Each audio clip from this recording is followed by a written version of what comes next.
A terra ainda estava molhada. O cheiro da chuva parecia ter ficado preso nas pedras. O silêncio era imenso. Onde antes havia gritos, cidades, campos e caminhos, agora havia um mundo lavado, vazio, recomeçando. Noé desceu da arca com sua família. Atrás dele, os animais voltavam a tocar o chão. O céu, que por tantos dias havia sido sinal de juízo, agora se abria como uma porta. E então Deus falou. Não falou apenas com um homem cansado. Falou com a humanidade inteira, reduzida a uma família. Falou com todos os que nasceriam depois. Falou conosco.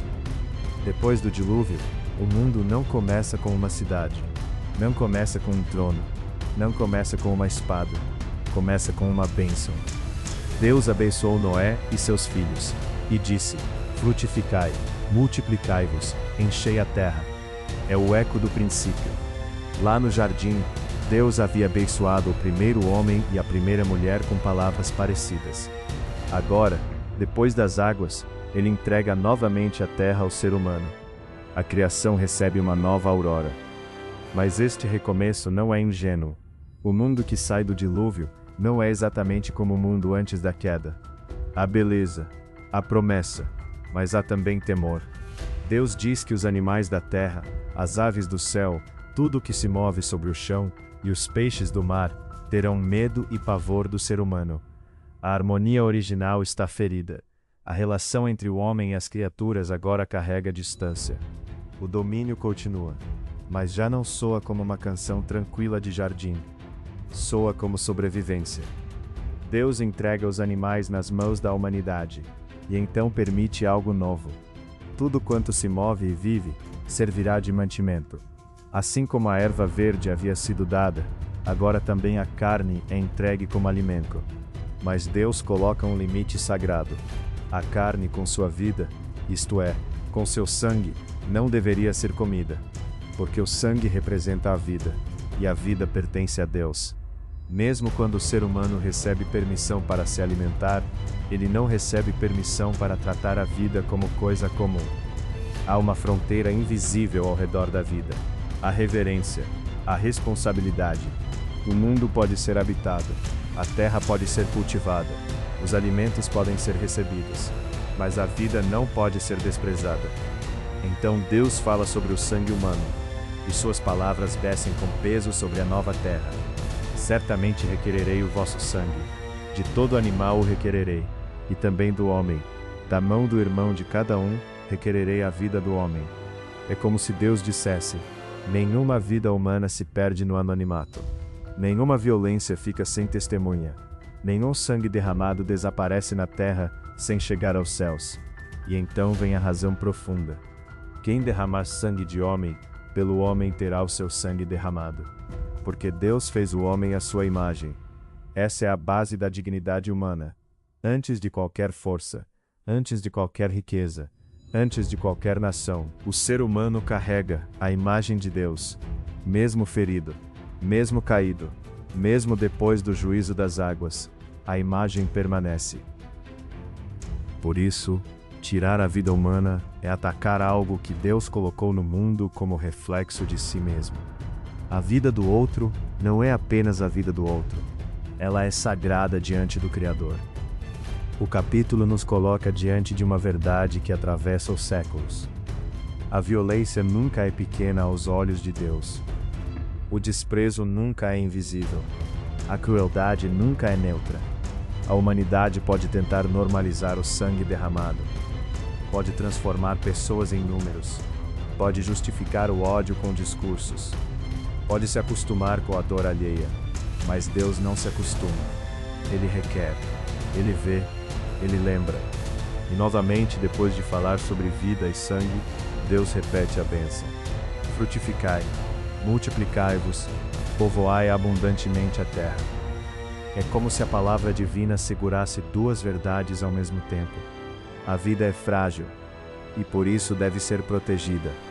A vida é dom, e por isso deve florescer. Depois disso, Deus fala de pacto.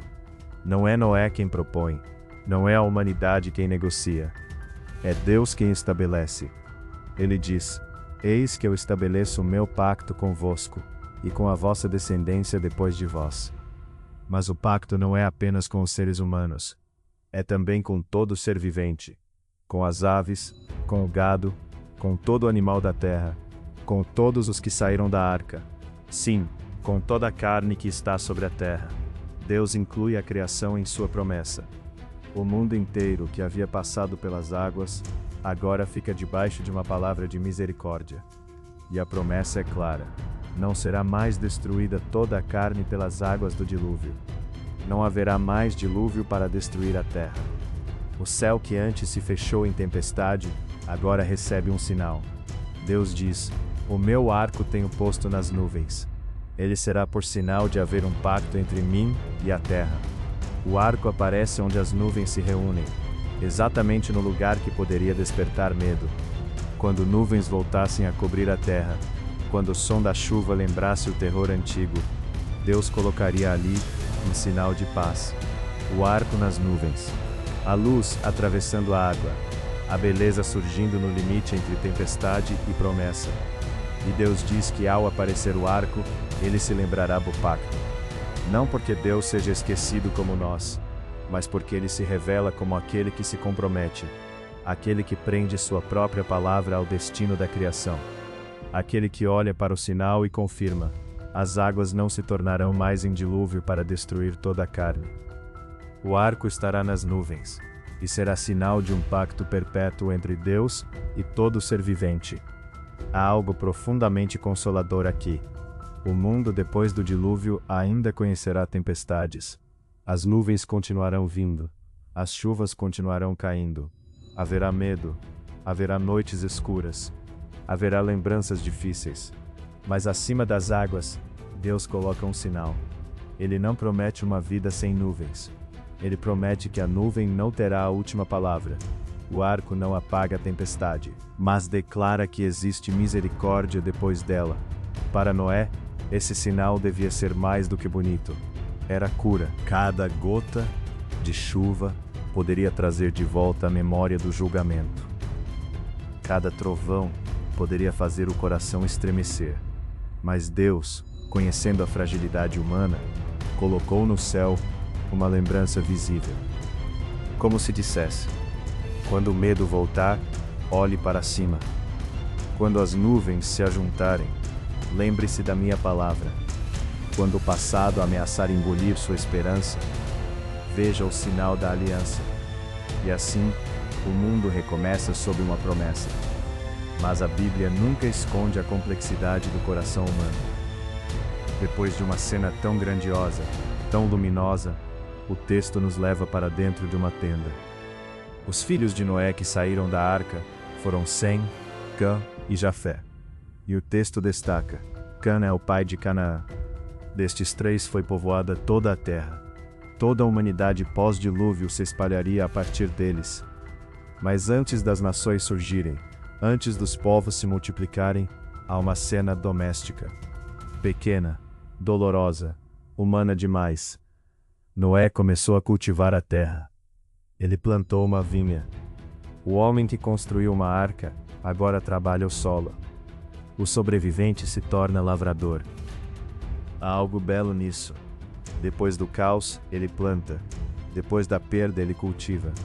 Depois da destruição, ele tenta fazer a vida crescer de novo. Mas então Noé bebe do vinho, embriaga-se e fica nu dentro de sua tenda. A Bíblia apresenta a cena sem adornos. O justo que achou graça aos olhos de Deus também é um homem vulnerável. O herói da arca não é perfeito. A salvação do dilúvio não removeu automaticamente a fraqueza do coração humano. Noé sobreviveu às águas, mas ainda precisava lidar com aquilo que habita dentro do homem. Cã, pai de Canaã, vê a nudez de seu pai, e em vez de cobri-la, sai e conta aos seus dois irmãos. O texto não descreve apenas um olhar acidental. Há desonra, há exposição, há algo no gesto de Cã que transforma a fragilidade do pai em notícia. Ele vê aquilo que deveria ser tratado com respeito e leva para fora. Então Sem e Jafé fazem o contrário. Eles tomam uma capa, colocam-na sobre os ombros, andam de costas, Entram na tenda virados para trás e cobrem a nudez de seu pai. Seus rostos permanecem desviados. Eles não olham. Eles não exploram a vergonha. Eles não ampliam a queda. Eles cobrem. Essa cena é simples, mas poderosa. Ela nos mostra duas maneiras de lidar com a fraqueza do outro. Uma expõe, a outra cobre. Uma espalha, a outra protege. Uma transforma a queda alheia em assunto. A outra trata a vergonha com reverência. Isso não significa esconder a injustiça. Não significa negar o mal. Mas aqui, diante da vulnerabilidade de um pai, a diferença é clara. Há um coração que se alimenta da vergonha. E há um coração que age com honra. Quando Noé desperta do vinho, ele sabe o que seu filho mais moço lhe fizera. Então pronuncia palavras que ecoarão sobre gerações. Maldito seja Canaã. Servo dos servos será de seus irmãos. Depois, Noé bendiz o Senhor, o Deus de Sem, e diz: que Canaã lhe seja por servo. Também declara: alargue Deus a Jafé, e habite Jafé nas tendas de Sem, e seja-lhe Canaã por servo. São palavras difíceis, pesadas. Elas apontam para tensões futuras entre descendências, povos e caminhos. Mas o capítulo não nos convida a usar essas palavras para justificar orgulho, abuso ou desprezo. Ao contrário, ele nos mostra que a desonra plantada dentro de uma família pode produzir sombras longas. O que acontece em segredo não é sem consequência. A forma como tratamos a fragilidade dos outros revela o que estamos nos tornando. Gênesis 9 começa com bênção e pacto. Termina com vergonha, maldição e morte. Essa mistura nos assusta, mas também nos ensina. O novo mundo não será sustentado pela perfeição humana, será sustentado pela misericórdia de Deus. Noé recebeu promessa, plantou vinha, caiu, foi desonrado, foi coberto, falou sobre o futuro e continuou vivendo. Depois do dilúvio, viveu 350 anos. E todos os seus dias foram 950 anos. E morreu. Mesmo Noé, o homem preservado pelas águas, termina como todos os filhos de Adão. E morreu. A promessa de Deus continua, mas a morte ainda está presente. O arco está nas nuvens, mas a humanidade ainda precisa de redenção mais profunda. Este capítulo nos chama a olhar para o céu e para dentro de nós. Para o céu, porque Deus é fiel ao seu pacto. Ele continua dando sinais de misericórdia em meio às nuvens. Continua sustentando a vida. Continua lembrando sua promessa. E para dentro de nós, porque o dilúvio lavou a terra, mas não eliminou a inclinação humana para a vergonha, a violência e a desonra. Hoje, quando vemos um arco no céu, podemos lembrar que o mundo não está abandonado. Mesmo depois de tempestades, mesmo depois de perdas, mesmo quando as nuvens voltam, há uma palavra de Deus sobre a criação, a misericórdia sustentando o chão sob os nossos pés. Mas também somos chamados a lembrar do valor da vida. A vida do outro não é descartável. A reputação do outro não é brinquedo. A fragilidade do outro não é entretenimento. Num mundo que expõe rapidamente, compartilha rapidamente, julga rapidamente, Sem e Jafé nos ensinam a caminhar com cuidado. Às vezes amar é cobrir, é proteger, é não transformar a nudez do outro em espetáculo, é agir com reverência diante da dor, da fraqueza e da queda. E Cam nos adverte: nem toda verdade precisa ser espalhada com prazer, nem toda descoberta revela maturidade. Às vezes, o que vemos no outro revela mais sobre nós do que sobre ele. Gênesis 9 é o capítulo do arco nas nuvens, mas também é o capítulo da capa sobre os ombros, um sinal no céu e um gesto dentro da tenda. Deus cobre a terra com promessa, Sem e Jafé cobrem o pai com honra, e nós somos convidados a viver entre esses dois movimentos, receber misericórdia e praticar misericórdia. No próximo capítulo, a história vai se abrir em direção às nações. Os filhos de Noé se multiplicarão, seus descendentes formarão povos, territórios e famílias. A terra começará a ser povoada novamente, e vermos como, a partir de Sem, Cam e Jafé, o mapa da humanidade começará a se desenhar. A jornada continua. Se este episódio falou ao seu coração, inscreva-se no canal Bíblia Cinematográfica.